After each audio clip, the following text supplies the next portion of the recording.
इस शेर में आपने पाया एक बंटवारे का जिक्र। बंटवारा नेचुरल होना चाहिए, हक का बंटवारा। हमारे देश में 3 पालिकाएं हैं, कार्यपालिका है, न्यायपालिका है और विधायिका। यहाँ पे पहले 2 शब्दों को समझिए, एक है अल्पसंख्यक और एक है बहुसंख्यक। वक्त रहते उन लोगों को उनकी सत्ता में जगह दे दी गई।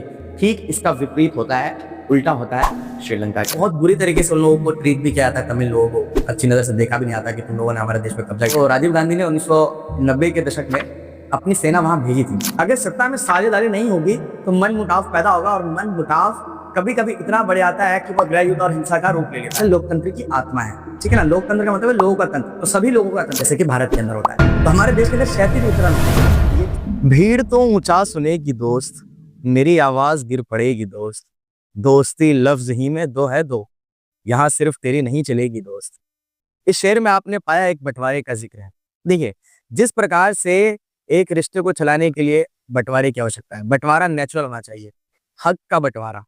देखिए, आपने देखा होगा कि वह दोस्ती कभी ज्यादा देर तक नहीं चलती जिसके अंदर एक व्यक्ति अपनी मनमानी करे। ठीक उसी प्रकार से वह देश भी ज्यादा देर तक नहीं चल सकता जिसमें एक व्यक्ति का पूरा वर्चस्व हो।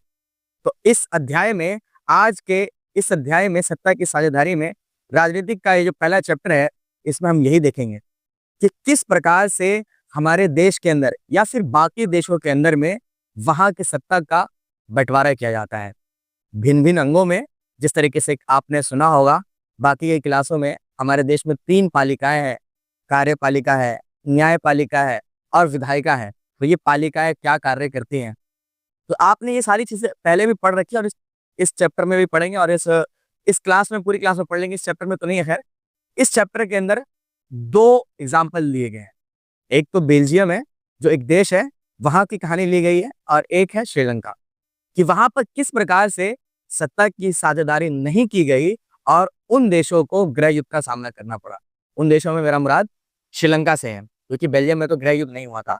बेल्जियम ने अपनी समझदारी से, अपनी सूझबूझ से अपने लोगों को, अल्पसंख्यक या बहुसंख्यक लोगों को वहां अपनी सत्ता में साझेदारी दे देता है और अपने देश को गृह युद्ध से बचा लेता है। वहीं अगर आप श्रीलंका को दूसरी तरफ देखेंगे तो श्रीलंका अपने देश के अल्पसंख्यक लोगों को, जो कि भारत से गए थे, उनको अपनी सत्ता में साझेदारी देने से मना करता है, और वो लोग अपने हक के लिए इस तरीके से उतावले हो जाते हैं कि वहां उस देश के अंदर, श्रीलंका के अंदर गृह युद्ध तक की भावनाएं उत्पन्न हो जाती है और गृह युद्ध होके रहता है। तो चलिए दोस्तों, इस चैप्टर को आप पूरा का पूरा देखिएगा। अंत में आपको पीडीएफ भी देंगे और पीवाईक्यू यानी कि प्रीवियस ईयर क्वेश्चन पेपर, यानी कि बोर्ड में कौन कौन से क्वेश्चंस आए हैं इस चैप्टर से रिलेटेड आपको दिखाया जाएगा, बताया जाएगा, पढ़ाया जाएगा। तो वीडियो को बने रहिए। बहुत बहुत शुक्रिया। चलिए, सबसे पहले हम लोग देखते हैं विषय सूची। तो विषय सूची सबसे पहले हम पढ़ेंगे परिचय के बारे में, उसके बाद देखेंगे बेल्जियम की क्या कहानी है, उसके बाद बेल्जियम की समझदारी क्या क्या है, उसके बाद हम देखेंगे श्रीलंका की कहानी। फिर 5 वाले टॉपिक है हमारा श्रीलंका में बहुसंख्यकवाद। बहुसंख्यकवाद मतलब कि बहुत ज्यादा संख्या में, ठीक है। 6वां जो टॉपिक देखेंगे सत्ता की साझेदारी क्यों जरूरी है, और जो 7वां टॉपिक है वो आखिरी टॉपिक है सत्ता की साझेदारी के रूप, और 8वां जो टॉपिक होगा हमारा वो पीवाईक्यू यानी कि पिछले वर्षों में आए प्रश्न उत्तर। देखिए, यहाँ पे पहले 2 शब्दों को समझिए, एक है अल्पसंख्यक और एक है बहुसंख्यक। उसके बाद इस चैप्टर को समझते हैं। अल्पसंख्यक का मतलब होता है किसी भी क्षेत्र के अंदर बहुत बहुल आबादी का कम संख्या, जैसे कि 100% का दर 10% अल्पसंख्यक कहलाते हैं। अल्प मतलब कम, बहु मतलब ज्यादा। तो जब भी ये शब्द इस्तेमाल होगा इस चैप्टर के अंदर, इस वीडियो के अंदर, तो आप लोगों को समझ जाना है कि अब जो बात हो रही है वहां के कम लोगों की हो रही है या फिर वहां के ज्यादा लोगों की हो रही है। तो प्यारे बच्चों, सबसे पहले हम देखेंगे इस चैप्टर का परिचय। देखिए, जब किसी शासन व्यवस्था में हर सामाजिक समूह और समुदाय की भागीदारी सरकार में होती है तो इसे सत्ता की साझेदारी कहते हैं। यानी कि देश के अंदर सभी व्यक्ति को, वो किसी भी समुदाय का हो, वो किसी भी धर्म का हो, वो किसी भी जात का हो, किसी भी रंग का हो, किसी भी राज्य का हो, या फिर कहीं का भी हो, अगर उन सभी को देश के अंदर सत्ता के अंदर साझेदारी दी जाती है, सत्ता यानी कि वो एमएलए, एमपी या फिर बाकी इलेक्शन, वोट डाल सकता है, इलेक्शन लड़ सकता है, चुनाव लड़ सकता है, इसी को सत्ता की साझेदारी कही जाती है। दूसरा पॉइंट, लोकतंत्र का मूल मंत्र है सत्ता की साझेदारी। जी साहब, जब तक लोकतंत्र के अंदर सत्ता की साझेदारी नहीं की जाएगी, जब तक लोकतंत्र का कोई मतलब नहीं बन जाता है। किसी भी लोकतांत्रिक सरकार में हर नागरिक का हिस्सा होता है। यह हिस्सा भागीदारी द्वारा ही संभव हो पाता है। तो देखिए, सत्ता की साझेदारी का मतलब यह है कि आप चुनाव लड़ भी सकते हैं और वोट भी डाल सकते हैं, तो ये भागीदारी से है। तो यहाँ पर क्या है, साझेदारी मिल रही है ना सत्ता के अंदर। आप नेता भी हो सकते हैं और आप क्या वोटर भी हो सकते हैं। तो सत्ता के अंदर आपको किसी भी रूप में अगर भागीदारी मिल रही है तो उस देश को कहा जाता है कि उस देश के अंदर लोकतंत्र भी है और सत्ता की साझेदारी भी की जाती है, पावर शेयरिंग भी किया जाता है। इस प्रकार की शासन व्यवस्था में नागरिकों को इस बात का अधिकार होता है कि शासन के तरीकों के बारे में उनसे सलाह ली जाए। देखिए, सत्ता की साझेदारी जिस देश में होता है तो उस देश के अंदर तानाशाही आने के चांसेस कम नहीं, बहुत ज्यादा कम हो जाते हैं, क्योंकि वहां की जो सरकारें होती है वो अपने जनता के प्रति जवाबदेही होता है कि मतलब जो भी कार्य करेंगे आप, आपको जनता को जवाब देना पड़ेगा कि आपने इतना पैसा कमाया है तो इतना पैसा यहाँ खर्च किया है, तो इतना पैसा का आपको हिसाब देना पड़ेगा। यानी कि जो भी बातें होंगी सलाह भी लिया जाएगा और हिसाब भी देना पड़ता है सरकार। इसलिए सत्ता की साझेदारी जरूरी हो जाती है, क्योंकि अगर सलाह नहीं लिया गया तो सरकार क्या होते है, निरंकुश हो जाते हैं। निरंकुश मतलब जिस पर कोई भी अंकुश नहीं लगा सकते। कहते हैं ना कि जो पागल सांड होता है उस तरीके से सरकार कार्य करने लगती है। जब सरकार सत्ता की साझेदारी नहीं करेगा तो उस प्रकार की सरकारों में क्या देखने को आपको मिलेगा कि वह जो सरकार है अपनी मनमर्जी के जो भी चाहे कानून पास कर देता है। ठीक है, जो भी कानून या फिर जिस तरीके से भी देश को चलाना चाहे वो चलाने लगता है। तो ये था आपका परिचय। चैप्टर बहुत छोटा है तो वीडियो में बने रहिए। तो प्यारे बच्चों, अब हम देखेंगे बेल्जियम की कहानी। बेल्जियम एक कंट्री है जिसकी आबादी बहुत छोटी सी है, यहाँ तक कि हरियाणा से भी छोटा है वो राज्य और देश है। लेकिन वहाँ की जो बनावट है ना, वो वहाँ की जो समाज है, वहाँ का जो समुदाय है, बड़ा जटिल समाज है। वहाँ पे अलग अलग भाषा के बोलने वाले लोग रहते हैं। लेकिन सत्ता की साझेदारी वहाँ पर ठीक प्रकार से भाषाओं में नहीं की गई। वहाँ की जो बहुल आबादी है, वहाँ के सत्ता के बंटवारा उन्हीं को नहीं दिया गया। यहाँ की वहाँ पर जो एक बड़ा तबका जो रहने वाले थे, जो बहुसंख्यक, जिसको मैंने कहा था कि बहुसंख्यक समझिए, तो बहुसंख्यक जो वहाँ के लोग थे, वहाँ के लोग जो बहुसंख्यक है उन लोगों को ही वहाँ पे हक नहीं दिया गया था, जो कि डच भाषा बोलते थे। और जो कम संख्या में था, जो अल्पसंख्यक थे उस देश के, जो फ्रेंच भाषा बोलने वाले लोग थे, उन लोगों को उस देश की सत्ता में बहुत ज्यादा वो ताकतवर थे, सत्ता में वही काबिज थे। एक वक्त आया जब मैंने कहा ना कि एक वक्त के बाद सभी लोग क्या होते हैं, उब जाते हैं, भाई इनके साथ तो रह नहीं सकते, भाई ये हमारे को हक ही नहीं देते, चाहे वो रिश्ता हो, चाहे देश हो, चाहे कुछ भी हो। जब तक सत्ता की साझेदारी नहीं की जाएगी, जब तक देश या फिर कोई भी सत्ता हो या फिर कोई हक नहीं दिया जाएगा, तो कोई भी सत्ता भी नहीं चलेगी, कोई रिश्ता नहीं चलेगा, कोई दोस्ती नहीं चलेगी। तो सत्ता की साझेदारी इन देशों ने की बाद में आकर, क्योंकि गृह युद्ध के आसार पैदा हो गए थे। तो चलिए देखते हैं बेल्जियम की कहानी। बेल्जियम एक छोटा सा देश है जिसकी आबादी 1 करोड़ से थोड़ी सी अधिक है। इस छोटे से देश के समाज की जातीय बनावट बहुत ज्यादा जटिल है। जैसे कि मैंने बताया, देश की कुल आबादी का 59% हिस्सा फ्लेमिश इलाके में रहता है। एक एक नंबर में ये पूछ लेते हैं कि 59% हिस्सा कौन सी भाषा बोलते हैं और कौन से इलाके में रहता है। तो फ्लेमिश इलाके में रहता है और डच बोलता है। मतलब कि यहाँ की जो बहुसंख्यक आबादी है वो क्या है, वो डच भाषा की है। बहुसंख्यक मतलब ज्यादा बोलने वाले लोग। शेष 1% लोग जर्मन बोलते हैं, मतलब 1% जो लोग हैं वो जर्मन बोलते हैं। ठीक है, राजधानी ब्रुसेल्स के लोग 80% लोग फ्रेंच बोलते हैं और 20% लोग डच भाषा। अल्पसंख्यक फ्रेंच भाषी लोग तुलनात्मक रूप से ज्यादा समृद्ध और ताकतवर रहे हैं। देखिए यहाँ पर आप देख रहे हैं, क्या देख रहे हैं कि यहाँ पर जो डच, उनको ज्यादा हक नहीं दिया गया, किनको मिला हुआ, फ्रेंच लोगों को। क्यों? क्योंकि वो ताकतवर ज्यादा लोग हैं, ठीक है, वो पैसे वाले लोग हैं। तो उन लोगों ने अपने आप को सत्ता में ज्यादा रखा और किसी को भी बंटवारा कम दिया। किसको? क्या मतलब डच भाषा के लोगों को बंटवारे का हिस्सा नहीं दिया गया, सत्ता में उनको कोई भी जगह नहीं दी गई।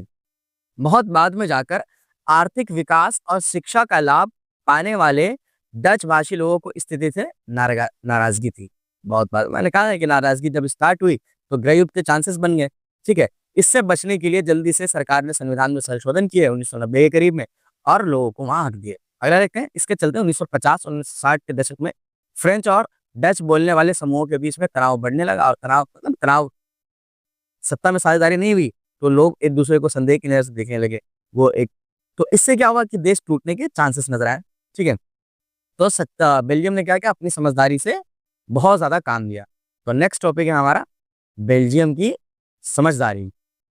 1970 और 1993 के बीच बेल्जियम के संविधान में 4 संशोधन मतलब होता है बदलाव करना। संविधान के अंदर संविधान को दोबारा नहीं लिखा गया, थोड़ा सा चेंज करने को संशोधन कहा जाता है। सिर्फ इस बात के लिए कि किए गए कि देश में रहने वाले किसी भी आदमी को बेगानेपन का एहसास ना हो कि आप इसी देश के आदमी हो। इस वजह से संविधान के अंदर संशोधन किए गए, यानी कि सत्ता की साझेदारी में बंटवारे में हिस्सा देने के लिए संशोधन किए गए थे और सभी मिलजुल कर रह सके। बेल्जियम की मॉडल की कुछ विशेषताएं, मतलब कि अच्छा, मैंने जो टॉपिक लिखा हुआ है बुक में किसी और प्रकार से लिखा हुआ है। पहले दोनों की कहानी मैंने क्या है कि पहले आप देख रहे हैं, मैंने इस तरीके से बनाया है इसको कि बेल्जियम की कहानी पूरा बता रहा हूँ मैं कि बेल्जियम में किस प्रकार से समस्या थी और किस तरीके से उसका समाधान किया गया। इसी प्रकार से श्रीलंका में किस प्रकार से समस्या थी और अभी भी है। वहां की समस्या तो अभी भी बहुत ज्यादा देखने को मिल जाती है कभी कभार। तो बेल्जियम की कहानी बहुत अच्छे से याद रखिएगा। अच्छा, क्वेश्चन इस प्रकार से ही आते हैं, मैं बता दूंगा क्वेश्चन किस प्रकार से आते हैं और इन दोनों का एग्जाम्पल लेकर के लिखना होता है। ठीक है, संविधान ने इस बात का, अच्छा ये बेल्जियम की जो मॉडल है ना, मतलब कि सत्ता की साझेदारी में जो मॉडल बनाया गया है कि किस तरीके से सत्ता के अंदर साझेदारी दी जाएगी, उसको मॉडल कहा गया है।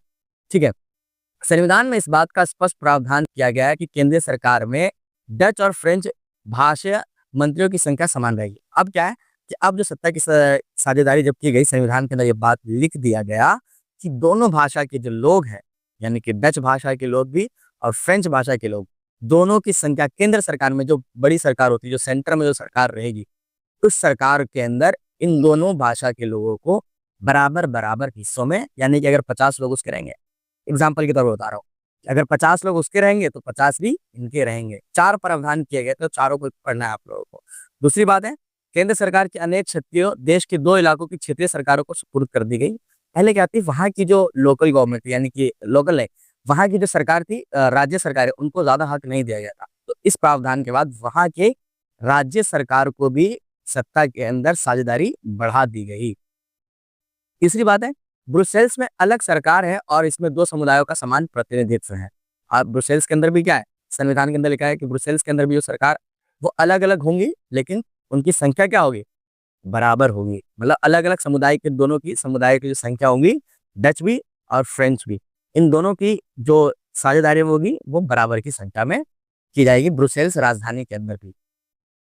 डच, फ्रेंच और जर्मन बोलने वाले समुदाय द्वारा चुनी गई सामुदायिक सरकार का प्रावधान, जिसे संस्कृति, शिक्षा और भाषा जैसे मसलों पर फैसले लेने का अधिकार हो। एक चौथा जो प्रावधान उन्होंने किया था, एक सामुदायिक सरकार बनाया, मतलब कि लोकल गवर्नमेंट, लोकल बॉडीज भी एक बनाई थी लोगों ने। बेल्जियम के वहाँ के जो लोग थे, जो संविधान के अंदर संशोधन करने वाले लोग हैं, उन लोगों ने क्या किया कि जिस प्रकार से हमारे देश के अंदर लोकल गवर्नमेंट होता है, पंचायती राज होता है, उसी प्रकार से इन इन देशों ने भी क्या किया, अपने देश के अंदर एक सामुदायिक सरकार की अ, गठन की, और जिस प्रकार से वो अपने संस्कृति को बचाने के लिए इस प्रकार की सरकारों की आवश्यकता पड़ती है, इस प्रकार की सरकारों की आवश्यकता को पूरा करता है। फिर आपने देखा कि बेल्जियम के अंदर जिस तरीके से अ, अपने सत्ता के अंदर लोगों को साझेदारी दी गई, जिस तरीके से लोगों को समझाया गया, जिस तरीके से लोगों को वक्त रहते उन लोगों को उनकी सत्ता में जगह दे दी गई, ठीक इसका विपरीत होता है, उल्टा होता है श्रीलंका के अंदर। अगला जो टॉपिक देखेंगे हम, वो देखेंगे वो श्रीलंका के अंदर कौन कौन सी घटनाएं जिसके चलते वहां गृह युद्ध हो भी जाता है और 2009 तक वो गृह युद्ध चलता है, जिसके अंदर हमारे जो देश के एक पूर्व प्रधानमंत्री हैं, राजीव गांधी जी, इंदिरा गांधी जी के बेटे, उनकी मृत्यु भी हो जाती है इसी युद्ध के चक्कर में। क्योंकि बताएंगे बाकी की कहानी जो है इस चैप्टर के, मतलब श्रीलंका की जब कहानी पढ़ेंगे तो आपको ये सारी बातें बताई जाएगी। तो ये आपका था बेल्जियम की समझदारी। तो चलिए बच्चों, अब हम अपने पड़ोसी देश श्रीलंका की कहानी को पढ़ लेते हैं। देखिए, श्रीलंका जो देश है, एक द्वीपीय देश है, जो हमारे देश के साथ जो पानी की तरफ है, जो साउथ के साइड से हमारे देश के बाउंड्री को मतलब साझा तो नहीं करता, लेकिन है हमारे साउथ में जाएंगे तो आप श्रीलंका देखेंगे, आप लोगों ने देखा भी होगा। श्रीलंका 2 भाषा के लोगों से बना हुआ है। एक तो जो वहाँ की बहुल आबादी है वह है सिन्हली। जी बच्चों, सिन्हली एक भाषा है जो वहाँ की श्रीलंका की मूल भाषा है, जो वहाँ के लोग बोलते हैं। लेकिन एक वक्त मतलब अंग्रेजों ने यहाँ से जो लोग गए, अब अंग्रेजों ने यहाँ के बहुत सारे लोगों को, मुसलमानों को, हिंदुओं को, बहुत सारे लोगों को वहाँ श्रीलंका लेके जाते थे चाय के बागानों में काम करने या बाकी और भी काम करवाने के लिए, तो वो लोग वहीं बस गए। तो उन लोगों की भाषा क्या थी, तमिल भाषा थी। तो दूसरी भाषा जो वहाँ है वो तमिल है, और जो पहली भाषा है जो वहाँ की बहुल आबादी की भाषा है, जो बहुसंख्यक भाषा है, वो क्या है, सिन्हली है। लेकिन तमिल अगर कम भी है, सत्ता में साझेदारी तो दो भाई, अगर हम 2% ही है तो हमको 2 सीट दे दो, अगर 40% ही है तो 40 सीट दे दो, मतलब एक एग्जाम्पल के तौर पे मैं बता रहा हूँ।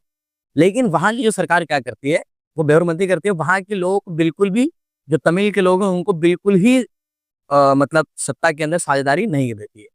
वहाँ के सिनली लोगों का जो दबाव पड़ता है, भाई हम आपको अच्छा वहाँ पर बहुत बुरी तरीके से उन लोगों को ट्रीट भी किया जाता है, तमिल लोगों को अच्छी नज़र से देखा भी नहीं आता कि तुम लोगों ने हमारे देश पे कब्जा किया, मतलब तुम हमारे देश में आके रहने लगे हो वगैरह वगैरह सी बातें।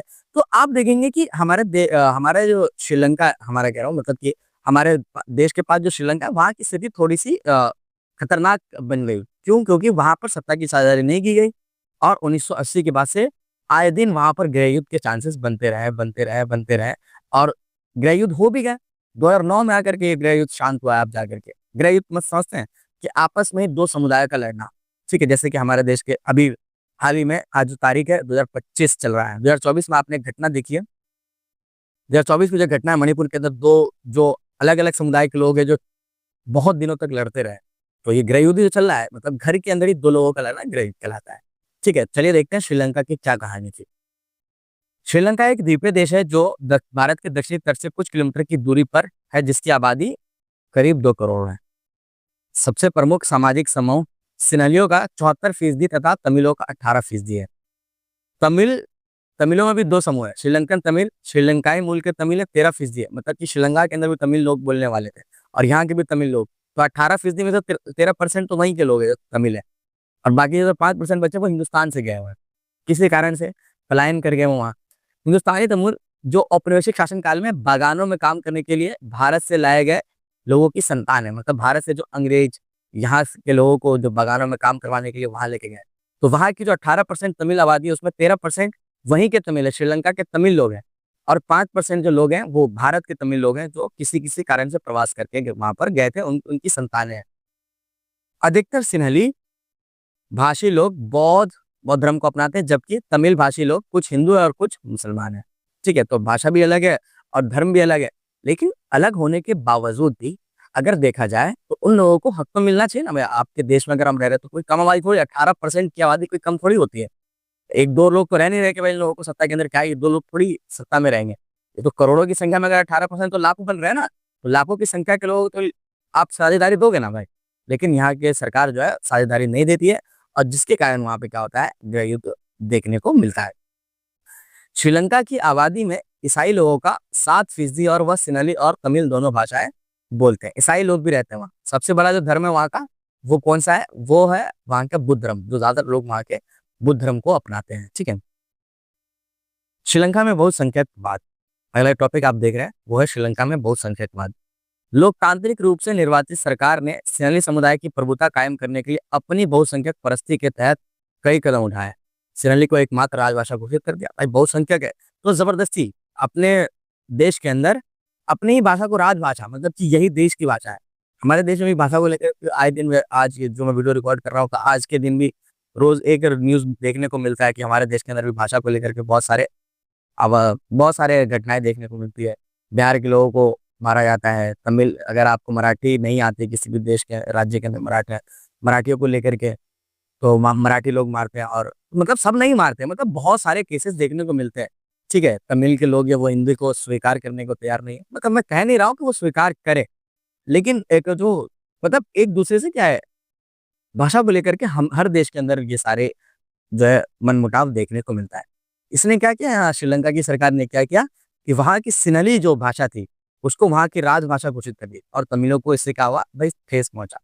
ठीक है, विश्वविद्यालय और सरकारी नौकरियों में सिनलियों को प्राथमिकता देने की नीति भी चला दी गई, मतलब कि यूनिवर्सिटीज के अंदर भी किसको ज्यादातर हम हिस्सा देंगे, सिनली जो बच्चे हैं जो वहाँ के जो बुद्ध धर्म को अपनाने वाले लोग हैं, जो सिनली भाषा बोलना और जानते हैं, उन्हीं लोगों को यूनिवर्सिटीज या फिर और भी जगहों पर प्राथमिकता दी गई, मतलब कि फर्स्ट प्रायोरिटी पर रखा गया।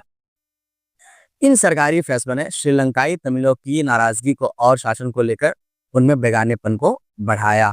और क्या हुआ, श्रीलंका में जो बेगानापन, मतलब कि सरकार से अलग अलग थलग दिखने लगे वो लोग कि भाई हमारे देश के, हम इस देश के अंदर 18% की आबादी रह रहे हैं, लेकिन फिर भी हम लोगों को क्या है, ज्यादा हिस्सा नहीं दिया जा रहा है।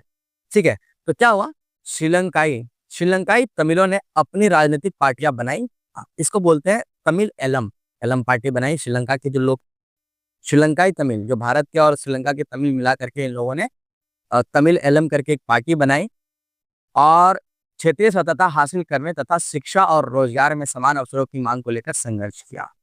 मतलब कि अपने हक के लिए लड़ने के लिए जो श्रीलंका के लोग थे, जो तमिल श्रीलंकाई लोग थे, या फिर भारत के जो श्रीलंकाई लोग थे, उन लोगों ने मिल करके एक पार्टी बनाई तमिल इलम, और अपने हक के लिए, सिनालू ने तो हक नहीं दिया, अपने हक के लिए इन लोगों ने वहां की सरकार से क्या कहते हैं प्रोटेस्ट करना स्टार्ट किया, आंदोलन करना स्टार्ट किया।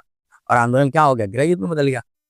1980 के दशक तक उत्तर पूर्वी श्रीलंका में स्वतंत्र तमिल इलम सरकार बनाने की मांग को लेकर अनेक राजनीतिक गठबंधन बने। शीघ्र ही यह टकराव गृह युद्ध में परिणत हुआ। 1980 के बाद देखने को आता है कि आए दिन श्रीलंका के अंदर गृह युद्ध होता रहा इन दोनों लोगों के बीच में, और वहां की सिनालियों के लिए और वहां की तमिल को लेकर के।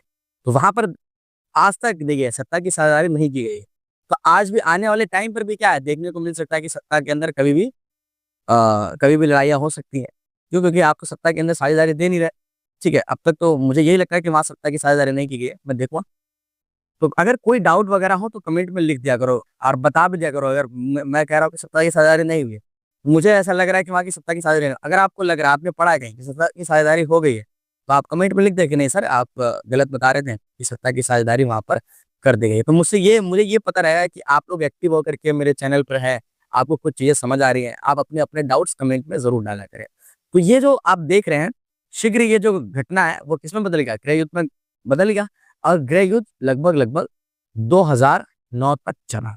देखिए मैंने बताया था कि जो राहुल गांधी के जो पिताजी हैं, क्या नाम है उनका, राजीव गांधी जी, यानी कि इंदिरा गांधी जी के जो बेटे थे, उन्होंने इसमें हस्तक्षेप किया था। वहां के तमिलों ने, हिंदुस्तान के तमिलों ने जो श्रीलंका चले गए, उन लोगों ने राजीव गांधी जी से कहा था कि आप अपनी सेना वहां भेजिए। तो राजीव गांधी ने 1990 के दशक में अपनी सेना वहां भेजी थी। तो वहां की सरकार ने इस पर नाराजगी जताई थी। ठीक है, कि आप हमारे देश के अंदर क्या कहते हैं इसको, देश के अंदर जो इंटरफेयर कर रहे हैं, हमारे जो आंतरिक मामलों में आप इंटरफेयर कर रहे हैं, जिसकी वजह से राजीव गांधी ने अपनी सेना दोबारा वहां से वापस बुला ली। ठीक है, तो ये था आपका श्रीलंका के अंदर। श्रीलंका के अंदर आप देखिए दूध का दूध पानी का पानी हो रहा है चीज है कि एक तरफ तो बेल्जियम है, अपनी समझदारी से उसने अपने देश को बचा लिया, दूसरी तरफ श्रीलंका अपने थुतराई पे अड़ा हुआ है, बिहारी भाषा में कहते हैं थुतराई, जिद पे अड़ा हुआ है। ठीक है, बच्चों की तरह जिद कर रहा है, भाई नहीं देंगे। तो वहां क्या होगा, प्रोटेस्ट होगा। देखिए कहीं पर भी अगर सत्ता के अंदर साझेदारी नहीं देंगे तो वहां के लोग अपने हक के लिए लड़ेंगे ही लड़ेंगे।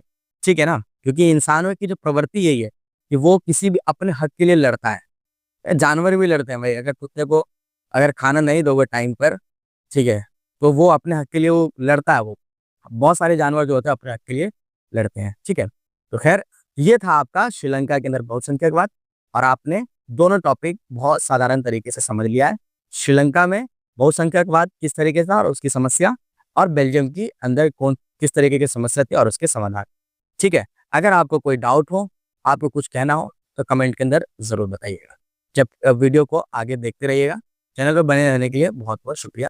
तो चलिए दोस्तों, अब हम देखते हैं कि सत्ता की साझेदारी क्यों जरूरी है। देखिए अगर सत्ता में साझेदारी नहीं होगी तो मन मुटाव पैदा होगा, और मन मुटाव कभी कभी इतना बढ़ जाता है कि वह गृह युद्ध और हिंसा का रूप ले लेता है। इसलिए लोगों को हक देना, उनके मुताबिक, उनके जनसंख्या के मुताबिक हक देना, ये सारी चीजें जरूरी हो जाती है। क्योंकि उनको जब तक सत्ता में आप बंटवारा नहीं देंगे तो वो कभी ना कभी आकर के वो हिंसक हो जाएंगे कि भाई हमको समाज के अंदर रह रहे हैं लेकिन हमको हक नहीं मिल रहा है। ठीक है ना, जैसे कि आपने श्रीलंका के पार्ट में देखा होगा, जैसे कि सिनालियो के खिलाफ वहां के तमिलों ने क्या किया, युद्ध कर दिया वहां के, तो यहाँ वहां गृह युद्ध हो जाता है। देखिए सत्ता की साझेदारी क्यों जरूरी है। सत्ता का बंटवारा ठीक है क्योंकि इससे विभिन्न सामाजिक समूहों के बीच टकराव का अंदेशा कम हो जाता है। सत्ता की साझेदारी दरअसल लोकतंत्र की आत्मा है। ठीक है ना, लोकतंत्र का मतलब है लोगों का तंत्र, तो सभी लोगों का तंत्र, एक किसी समाज, किसी प्रमुख, किसी हिंदू या किसी मुसलमान का तंत्र नहीं। ठीक है ना, ऐसे देश को ही लोकतंत्र कहा जाता है जहां पर सभी को उसके जनसंख्या के मुताबिक उनको हक मिला हो। ठीक है ना, लोकतंत्र का मतलब ही होता है जो लोक शासन व्यवस्था के अंतर्गत है उनके बीच सत्ता को बांटा जाए और ये लोग इसी ढर्रे से रहे। ठीक है ना, तो आप समझ गए होंगे कि सत्ता की साझेदारी क्यों जरूरी है, क्योंकि गृह युद्ध छिड़ने के अंदेशे होते हैं। ठीक है, मनमुटाव पैदा होता है और मनमुटाव कभी कभी हिंसक रूप भी ले सकते हैं। इसलिए इससे बचने के लिए इससे बेहतर है कि हम सत्ता के अंदर साझेदारी दे दें, सत्ता के अंदर बंटवारा कर दें। तो चलिए बच्चों, अब हम देखते हैं सत्ता की साझेदारी के रूप के। ये टॉपिक बहुत आसान है। देखिए सत्ता की साझेदारी के रूप कि अगर आप बंटवारा करेंगे तो किन किन लोगों के बीच में करेंगे। आपने देखा होगा कि हमारे देश के अंदर तीन अलग अलग पालिकाएं हैं, कार्यपालिका है, न्यायपालिका है, विधायिका है, यही तो बंटवारा है। ठीक है, न्यायपालिका का काम है न्याय करना। ठीक है, उनके कामों में कोई और दखल अंदाजी नहीं करेगा। ठीक है ना, तो सभी लोगों को किस तरीके से बांटा गया है, इसी को सत्ता की साझेदारी कहते हैं। तो हर देशों में अलग अलग है। ठीक है ना, आप देखेंगे अमेरिका की जो सत्ता की साझेदारी है वो अलग रूप से होती है। इसी तरीके से बाकी हर देशों की अलग अलग, तो किन किन रूपों में की जा सकती है, राज्य सरकार के रूप में की जा सकती है, केंद्र सरकार के रूप में की जा सकती है। इसी प्रकार से आप वहाँ की लोकल गवर्नमेंट को भी बंटवारा दे सकते हैं, शक्तियां दे सकते हैं। तो ये सत्ता की साझेदारी के कौन कौन से रूप होते हैं देख लेते हैं। आधुनिक लोकतांत्रिक व्यवस्था में सत्ता की साझेदारी के अनेक रूप हो सकते हैं, जैसे कि सत्ता का क्षैतिज वितरण। अच्छा ये देखिएगा, दो वर्ड पूछा जाता है, एक है क्षैतिज और एक आगे पढ़ते हैं वो देखते हैं ऊर्ध्वाकार वितरण। सत्ता का जो क्षैतिज वितरण होता है वो शासन के विभिन्न अंगों के बीच में होता है। ठीक है ना, जैसे कि विधायिका, कार्यपालिका और न्यायपालिका के बीच का सत्ता बंटवारा, जैसे कि भारत के अंदर होता है। तो हमारे देश के अंदर क्षैतिज वितरण हो रहा है। तो ये भी सवाल पूछा जा सकता है कि सत्ता का क्षैतिज वितरण का मतलब क्या है। तो शासन राज्य सरकार बनने है, सरकार के बीच में कार्यपालिका होगी, न्यायपालिका होगी, इसी बीच में इसको क्षैतिज वितरण कहा जाता है। ठीक है ना, ये बंटवारा। दूसरा जो है हमारे देश के अंदर क्षैतिज वितरण होता है। तो एक नंबर में यही पूछा था कि सत्ता का क्षैतिज वितरण किस देश में होता है, तो भारत का आप नाम लेंगे। ठीक है, दूसरा ऊर्ध्वाकार वितरण, सत्ता संघ सरकार, सरकार के बीच भी विभिन्न स्तरों स्तरों पर सत्ता का बंटवारा हो सकता है। जैसे पूरे देश के लिए एक सामान्य सरकार हो और फिर प्रांत या क्षेत्रीय सरकार पर अलग अलग सरकार रहे, जैसे कि यूएसए के अंदर। ठीक है, तो यहाँ क्या है, क्षैतिज वितरण है। यूएसए के अंदर ऊर्ध्वाकार वितरण के रूप में सत्ता का बंटवारा किया गया। ठीक है, अगला देखिए, सत्ता का बंटवारा विभिन्न सामाजिक समूहों, मसलन भाषाई, धार्मिक समूह के बीच भी हो सकता है ना। उसके आधार पर उनको, जिस भाषा के लोग हैं उसके आधार पर उनको शक्तियां प्रदान करना, जिस धर्म के लोग हैं उनके आधार पर उनको शक्तियां प्रदान करना। ये भी क्या है, एक प्रकार का वितरण ही तो है, एक बंटवारा ही तो है, सत्ता की साझेदारी तो हो रही है, सत्ता बांटा ही तो जा रहा है। बेल्जियम में सामुदायिक सरकार इस व्यवस्था का एक अच्छा उदाहरण है ना, सामुदायिक सरकार जो अब बनी है। दूसरा, सत्ता के बंटवारे का एक रूप हम विभिन्न प्रकार के दबाव समूह और आंदोलन द्वारा शासन को प्रभावित और नियंत्रित करने के तरीके से भी लक्ष्य कर सकते हैं। देखिए, कई बार क्या होता है कि जब सत्ता के अंदर बंटवारा नहीं मिल रहा होता है, जब हक नहीं मिल रहा होता, तो लोग जो होता है ना, प्रेशर ग्रुप्स बोलते हैं इनको, दबाव डालते हैं सरकार के ऊपर। तो दबाव डालकर भी सरकार से हम क्या कर सकते हैं, अपने हिस्से की बात मांग कर सकते हैं, अपने हिस्से की बात रख सकते हैं कि हमको सत्ता के अंदर बंटवारा चाहिए। तो दबाव समूह के बारे में पूछा जाता है कई बार। ठीक है, तो दबाव समूह वह समूह होता है जो सरकार से लड़ाई झगड़ा नहीं करती है, लेकिन दबाव बना करके रखते, प्रेशर बना के रखते कि हम लोग सत्ता के अंदर इतने लोग हैं, हम सरकार के अंदर इतने लोग हैं, हम देश के अंदर इतने लोग हैं, लेकिन हमको कोई भी हक नहीं मिल रहा है। इस तरीके से उनको भी क्या दिया जाता है, फिर बाद में जाकर के उनको सत्ता की साझेदारी दी जाती है। तो ये था आपका पूरा का पूरा चैप्टर। ठीक है, जो भी अगर आप लोगों को कोई शिकायत हो, नहीं समझ आया, कोई भी टॉपिक समझ नहीं आ रहा हो, ठीक है ना, तो आप कमेंट में जरूर बता दीजिए कि सर ये वाला टॉपिक हमको क्लियर नहीं हुआ। पीडीएफ आपको मिल जाएगा, पीडीएफ आप देख के खुद भी पढ़ सकते हैं। ठीक है, वीडियो अच्छी लगी हो तो उसका भी प्यार दीजिएगा। ठीक है, थोड़ा सा वीडियो में देरी हो गई, उसके लिए माफी चाहते हैं। अब देखते हैं हम इस चैप्टर के कुछ इंपॉर्टेंट क्वेश्चंस, 1 नंबर के, 5 नंबर के और 3 नंबर के, जो पिछले साल आए हुए हैं बोर्ड के एग्जाम्स। सबसे पहले हम लोग देखेंगे बहुविकल्पीय प्रश्न, यानी कि 1 नंबर वाला, जिसको एमसीक्यू कहते हैं। बेल्जियम की राजधानी ब्रुसेल्स के अधिकांश लोग कौन सी भाषा बोलते थे, कमेंट में आप बता दीजिएगा। ठीक है ना, आप लोगों को सब कुछ पढ़ा करके आए हैं, तो ये सारी चीजें आप लोगों को पता होनी चाहिए। प्रश्न 2, बेल्जियम को एक स्वतंत्र देश कब घोषित किया गया था। एनसीईआरटी पढ़िए, आंसर निकालिए। मैं बता इसलिए नहीं रहा हूं ताकि आप लोग खुद से इसको क्वेश्चन को करें। भारत में पूरे देश के लिए सरकार क्यों बुलाई जाती है, मतलब पूरे देश की सरकार को क्या बुलाया जाता है। ठीक है, यहाँ की सरकार को केंद्र सरकार कहा जाता है ना, पूरे देश की सरकार। चौथा, उन क्षेत्रों का नाम बताइए जहां भारतीय तमिल केंद्रित है। ठीक है, श्रीलंका के अंदर उन क्षेत्रों का नाम बताना है जहां पर भारत के तमिल लोग रहते हैं। 1 नंबर में थोड़ा सा ट्रिकी क्वेश्चन है, आप कमेंट में जरूर लिखिएगा। डच भाषी और फ्रेंच भाषी समुदाय के बीच तनाव का क्या कारण था, 1 नंबर में यही पूछा सकता है। चलिए देखते हैं 3 नंबर वाले क्वेश्चन। क्वेश्चन नंबर 1, बेल्जियम की भौगोलिक और जाति संरचना का वर्णन है, मतलब कहाँ पे है बेल्जियम, कहाँ पे लोकेट करता है, ये सारी चीजें आपको बतानी है। वहां पे क्या क्या समस्या है, वो सारी चीजें इसमें 3 नंबर में लिखना है। श्रीलंका की भौगोलिक और जाति संरचना, सेम क्वेश्चन है, कहाँ पे भौगोलिक मतलब कि किस तरफ रहता है, भारत के किस तरफ है, किस नक्शे में किस तरफ पाया जाता है, भौगोलिक वो हो गया। और वहां का जनजातीय जो जो हम लोगों ने पढ़ा है अब तक, वो लिखना है सारी चीजें। प्रश्न 3, 1965 में पारित अधिनियम के अनुसार श्रीलंका द्वारा उठाए गए 3 उपायों का व्याख्या कीजिए। सीबीएसई के क्वेश्चन है 2016 और 17 में आया हुआ है। क्वेश्चन नंबर 4, श्रीलंकाई तमिलों में अलगाव की भावना का क्या प्रभाव पड़ा, है ना। तो ये क्वेश्चन बड़ा आसान क्वेश्चन है सारे। 3 नंबर में ये सब क्वेश्चन पूछे जाते हैं, ठीक है। 5 नंबर के, जिसको दीर्घ उत्तरीय प्रश्न कहते हैं, 5 नंबर में जो आने के चांसेस हैं। बेल्जियम में अपनाए गए आवास के मार्ग का वर्णन करें, इसके परिणाम क्या थे। बेल्जियम के अंदर जो उनकी समझदारी थी वही लिखना है इसके अंदर, कि उन्होंने अपनी समझदारी से कैसे इस देश को गृह युद्ध से बचाया था। दूसरा, बेल्जियम और श्रीलंका ने सत्ता के बंटवारे के सवाल को अलग अलग तरीके से पढ़ाया था, ये चीज आपको समझाना है, ठीक है। तीसरा, आधुनिक लोकतंत्रों में सत्ता के बंटवारे के विभिन्न रूप क्या है, किन्हीं दो की व्याख्या करें। किन किन रूपों में सत्ता का बंटवारा हो सकता है, कार्यपालिका, राज्य सरकार, लोकल गवर्नमेंट, इन सबके रूप में जो आप सत्ता का क्षैतिज वितरण, सत्ता का ऊर्ध्वाधर वितरण, इस तरीके की जो हम लोगों ने अब तक जो पढ़ी है, जो वीडियो नहीं देखी है तो आप शुरू में जा करके वीडियो को देखिए। तो वीडियो को, ये चैप्टर यहीं पे होता है पूरे के पूरे क्वेश्चन के साथ। तो वीडियो को पूरा देखने के लिए बहुत बहुत धन्यवाद, बहुत बहुत शुक्रिया। बने रहिए हमारे चैनल जेंटस्टर क्लासेस पर।